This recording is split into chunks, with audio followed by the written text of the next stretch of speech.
Today's lecture is self-defense.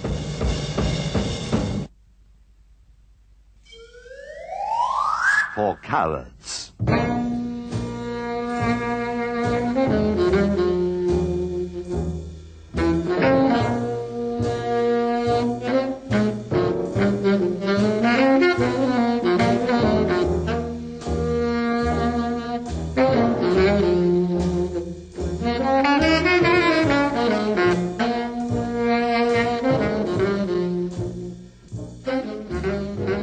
Recent expensive surveys have revealed a distressing increase in the number of fistfights occurring in public meeting places.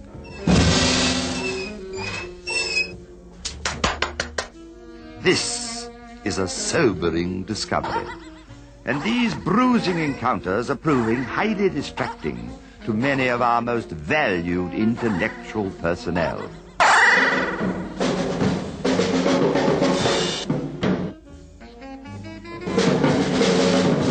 Fellow cowards, how often have you found yourself in this awkward position?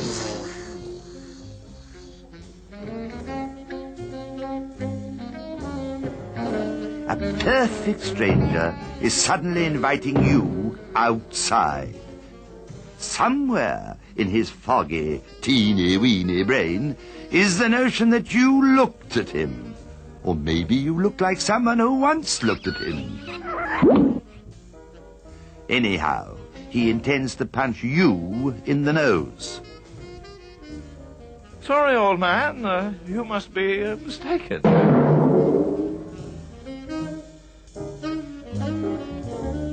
As you lie there, you may have a moment of regret that you did not retaliate on his terms.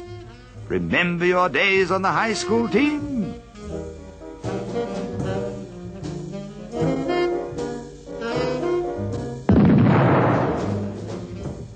Forget it.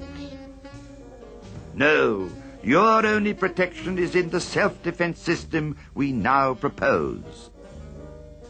By a series of field-tested actions, which we demonstrate here, the adept coward can successfully avoid any exchange of blows in even the most menacing situations.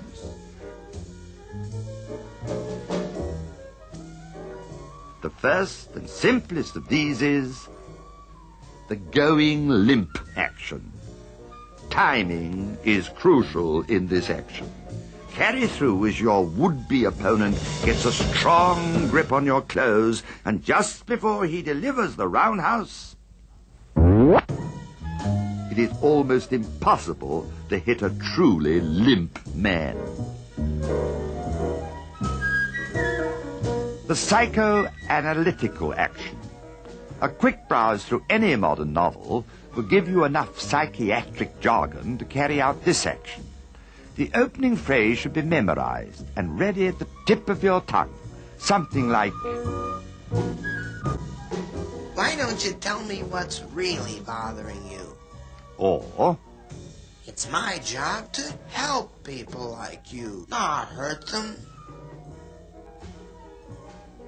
be sure to wait until he is thoroughly involved in the story of his unfortunate life before you slip quietly away. The hysterical laughter action. This is an effective action for use in slow situations. It will not stop a fast punch.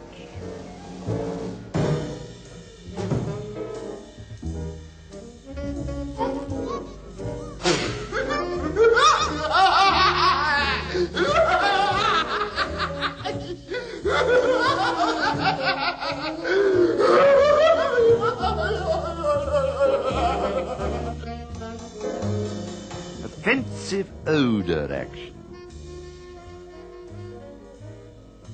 This requires forewarning of hostile encounter, in which case you can prepare yourself with a hearty garlic snack.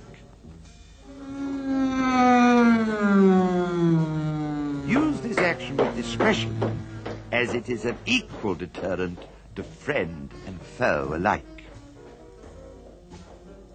The screaming action. The element of surprise works in your favor here.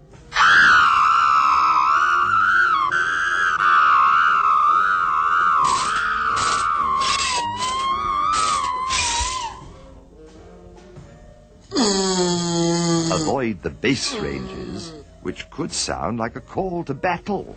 A combination of the offensive odor action with the screaming action is a nice variation. Slight self-mutilation action. Be wary of using this action to extreme. Slight pain is all that is necessary.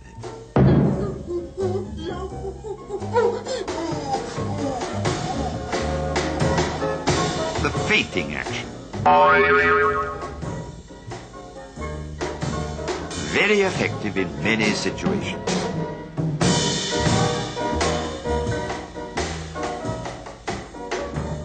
Use of this action requires mastery of the technique of falling backwards without injury. Obviously, a split skull can be even worse than a fist in the face. How to fall properly for fainting action. Position 1.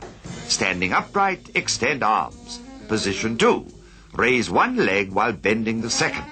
Continue to lower body as though to sit on heel. When very close to ground, roll body back gently. Fling both feet upward and slap the ground vigorously with open palms for realistic sound effects.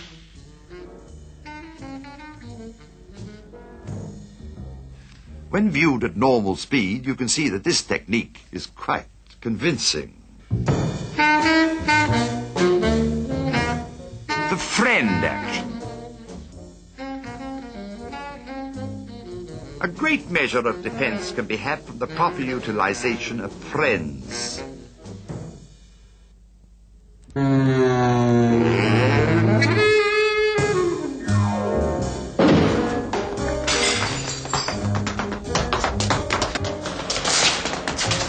This action is very effective for those who have the right kind of friends. The shock action. The shock action has been found to be extremely effective. If your liberation from middle-class moralities is complete, try this action.